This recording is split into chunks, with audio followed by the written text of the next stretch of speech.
دمشق میں قبرستان ہے جس کا نام ہے دہدہ۔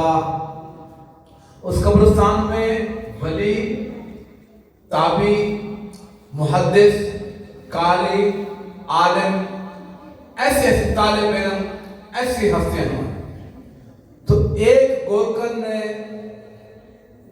اس کے پاس عورت آئی کہ قبر بنانی ہے، ٹھیک ہے، اس سائز کی، اس کی مزدوری دے کے چلی گئی۔ 4 آدمی چارپائی کے ساتھ، 1-2 اور ساتھ آئے۔ جب وہ قبر بنا کر اندر گیا کہ میں اس میت کو پکڑوں، جب اس نے میت کو پکڑنا چاہا تو فرشتے آئے، انہوں نے میت کو پکڑ لیا اور قبر تا حد نگاہ وسیع ہو گئی اور نورن علی نور ہو گئی، جنت کی خوشبوئیں آئی۔ وہ آدمی گورکن بے ہوش ہو گیا۔ جب ہوش آیا، لوگوں نے کہا شاید گرمی کی وجہ سے یہ ہوا، تو انہوں نے اس کو پانی وغیرہ ڈالا، وہ اٹھا، ہوش آئی، باہر نکلا، پوچھا یہ میت، اس کا وارث کون تھا، یہ کس کی تھی؟ انہوں نے کہا عورت تھی، اس کی والدہ، وہ چلی گئی، ہم تو اس کے ہمسائے ہیں، چلو اب کیا کرتا، چلی گئی۔ پھر کچھ وقت گزرا، پھر ایک عورت آئی، آ کے عرض کی کہ قبر بنا دو۔ اس نے بنا دی، اپنی مزدوری لے لی۔ اب اس کے ساتھ، چارپائی کے ساتھ 2-4 آدمی اس پہلے سے زیادہ آئے، یعنی 5-7 آدمی آئے اس کے ساتھ۔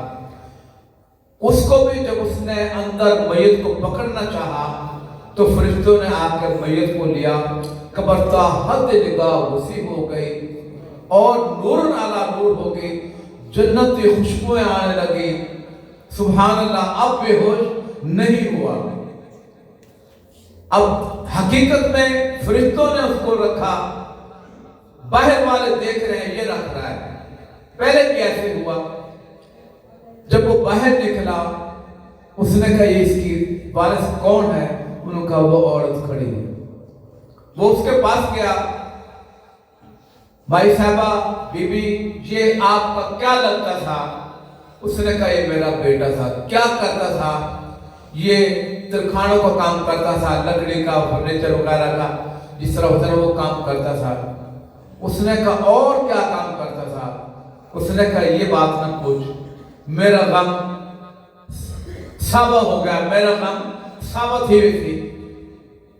تو اس نے کہا میرا غم ہرا ہو جائے گا۔ اس نے کہا نہیں، آپ بتلائیں، میں نے اس کی قبر میں یہ منظر دیکھا ہے کہ وہ جنت کا باغ بن گئی، نور علی نور ہو گئی، جنت کی خوشبوئیں، فرشتوں نے پکڑا۔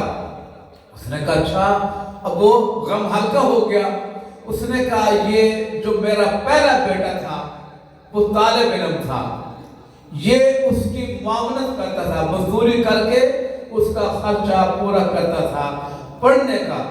اس نے کہا ہے، جو پڑھتا تھا، طالب علم تھا بھی، اس کی بھی قبر جنت کا باغ، اور جس نے اس کی معاونت کی اس کی قبر بھی جنت کا باغ۔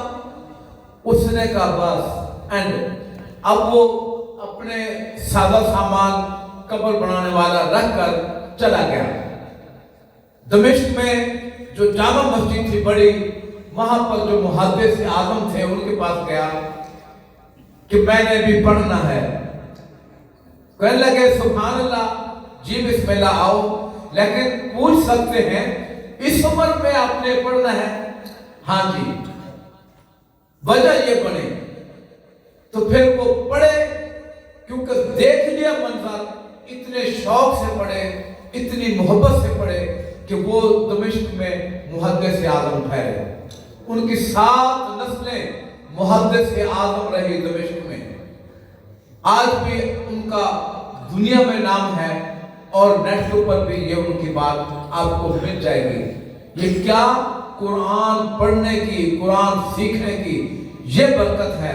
تو اس لیے ہم چاہ رہے ہیں کہ ہم ابھی آج اس مقدس رات میں اللہ کے پاک کلام کو ہی سنیں۔ قرآن کا لغوی معنی بھی یہی ہے جس کو بار بار پڑھا جائے،